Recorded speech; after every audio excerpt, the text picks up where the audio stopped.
That's right. And the stakes are high for her and for America. I mean, you just heard Adam Kinzinger, he's a pretty conservative Republican. You heard from others, original MAGA movement folks. And Adam Kinzinger tonight said Donald Trump has suffocated the Republican Party. There's a lot that they're doing to build up to Kamala Harris, including having Leon Panetta, who has a lot of gravitas as a former defense secretary and CIA head, talk about her on national security. But this speech, the speech that she's about to deliver, is the most of her political career. I mean, just a month ago, I was just thinking about this. I was over in Europe. Joe Biden was still the nominee. A lot of things have changed really Yes. fast. And so, she had to get ready and quickly, and she has. To this moment, it's been impressive to see that she has landed everything. The most eyes are going to be on her tonight. We're going to see, they've had more than 20 million viewers every night here in America based on network cable ratings. There's more on streaming. Tonight, she's got the biggest platform that she'll have until the debate and maybe even till the election, depending on the debate. She's got to present her case for who she is and why she is ready for this role without of course, primary process for Americans to get to know her. We should say at the moment, Maya Harris, who is Kamala Harris' sister, has just taken to the stage. Then we think we might be hearing from Governor Roy Cooper, who's the governor of North Carolina, and then we think it might be Kamala Harris. I'll just put to you, Joanna, I mean, there have been rumours, I mentioned them, that we might get a surprise guest, Taylor Swift, Beyonce. Is that just people getting carried away?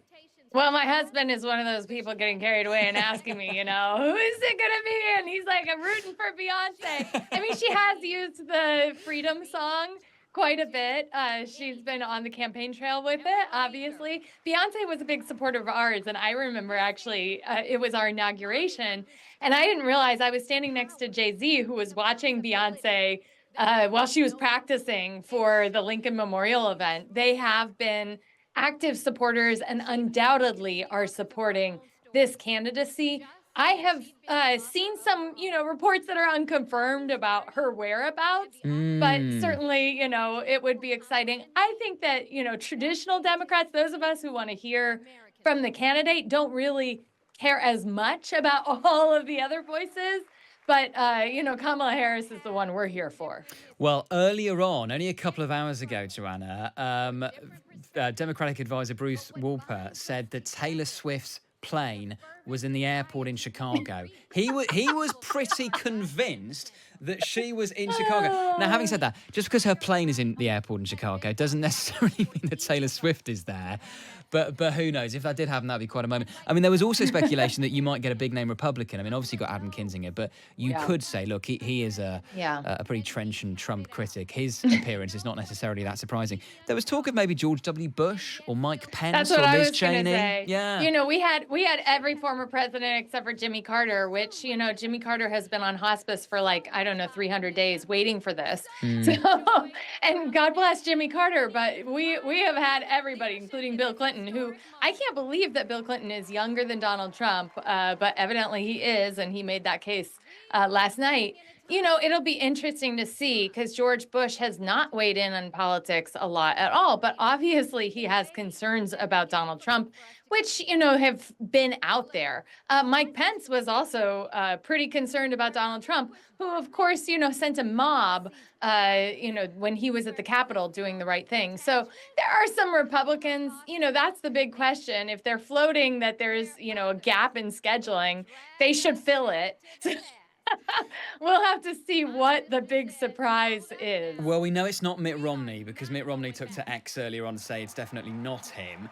I mean, would that if that did happen though, Joanna, would that make any difference? Because, I was speaking to former Republican congressional candidate Catalina Lauf, who's a big Trump supporter earlier on, and I ran through those names I put to you. Could we see Mitt Romney or George W. Bush or Mike Pence or Liz Cheney? And she said, they are not Republicans, they are leftists. And I did say to her, look, I don't think many Democrats would class George W. Bush as a leftist. But then they're clearly not welcome. We're not going to claim him. Yeah, but they're clearly not welcome in Donald Trump's Republican Party. So if they did rock up on stage in Chicago, would that actually swing any votes? Well, look, the key is not how many votes that Kamala Harris gets. She's going to get overwhelming support in California. She's going to win overwhelmingly the popular vote. The key is Michigan, Pennsylvania, Wisconsin, North Carolina, Georgia. Can she get certain people? And building that permission structure, especially for suburban women who have concerns about this Republican Party under Trump, is very important. And that is why you have seen so many Republicans as part of this. There are some, very liberal people who are texting me, I can't believe we've had more Republicans than we've had Palestinian speakers. There are some people who are very upset on the far left. So it always, amuses me that so many people accuse us of being too far left because they're texting me very upset that we are going too moderate by accepting and embracing the Republican voices. But it is very important because, look, there are a lot of people who may just decide not to vote for Donald Trump, but that is essentially giving him more wind, and they're trying to make the case you can't sit this out. If you don't vote for Kamala Harris, you're voting for Donald Trump. Let's just take a quick listen to what is happening in the convention center in Chicago. Maya Harris, the sister of Vice President Kamala Harris, is just leaving the stage. And by the sounds of it, the governor of North Carolina, Roy Cooper, is taking to the stage. We think he's probably the final speaker before Kamala Harris takes to the stage. When she does, we'll bring you that speech live and uninterrupted. Johanna, just to go back to how this convention has gone, there were fears from some Democrats that it could be a repeat of the infamous DNC in 1968, when you had some big protests over a controversial war, then Vietnam. Obviously, now you've got protests about Gaza. It hasn't been the fractious convention of 1968.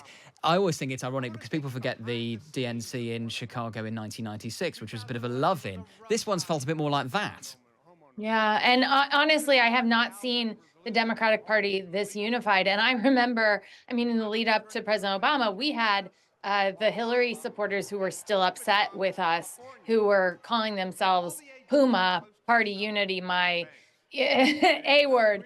So, we had plenty of people who were not on board necessarily at that point. I saw Ilhan Omar was crying at one point during one of the speeches, and I was going, okay, this is pretty unified. I have not seen this front. And the fact that they've pulled in Republicans, that's pretty unified. Now, all of this is for television, for everybody's enjoyment, right? The work starts next. So they've got to have a solid speech tonight, and then they've got to have their ground game and all of the clips of all of these speakers targeted to the constituencies that they need in Michigan, in Pennsylvania, in Wisconsin, in North Carolina. Roy Cooper obviously come on stage. We've got actually some signs that North Carolina is leaning more Democratic, not least of which because the Republicans have nominated just a crazy guy as their gubernatorial candidate. So, you're seeing them, and crazy guy, he's said pleasant things about Hitler. It's bizarre. So, they've kind of done unto themselves some of this MAGA stuff, and you're seeing the Democrats completely unified, trying to say, you know what, I would like to see a strong Republican Party. I want to see two at least party system, but we don't have that right now with Donald Trump because he's not a serious legislator. He had the opportunity for a strong border bill and he killed it. Johanna Maska is with us, President Obama's White House Director of Press Advance, the host of the Press Advance podcast. We are building up to Kamala Harris's keynote address to the Democratic National Convention in Chicago. In the background, you can just hear the governor of North Carolina, Roy Cooper, who is addressing the delegates. Johanna, how much do these convention speeches matter? Give us a sense of the TV audience watching at home in the States and what they'll be looking out for. Well, it was a convention speech in 2004 that really was the springboard for Barack Obama's prominence. They mean everything to the Democratic base. And why that matters is because they're the ones who do all the work. So, they are critical to inspiring that, to building confidence, to making sure that they are saying the things that the Democrats want to hear. I think you're going to see Kamala really set the tone of unity, kind of like Barack Obama in 2004 when he was calling for unity, no red state, no blue state, the United States of America. Johanna, I think the moment is arriving. We'll leave it there for now. Yay. Thank you so much.